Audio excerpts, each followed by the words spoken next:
Now, I want to transition that thought over to Randall, who has a very interesting background because he does come from Wall Street. He is a prominent CFO in an emerging company.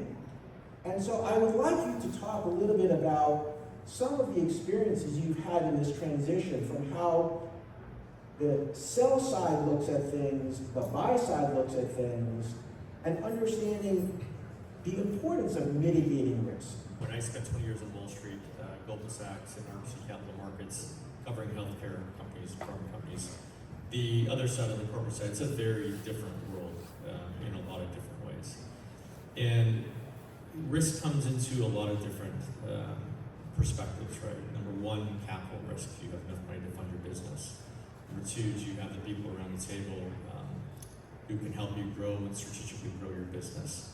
And then what are the external factors that you have to attend with competitively or otherwise? And so there's a lot of I'd say landmines and hurdles to get through when you're starting to scale a company from the beginning. Now, I think for me, the biggest challenge joining Click Therapeutics was getting the financing part of the business right. I think about it in three ways when I joined Click. Number one, what's the environment that you're in?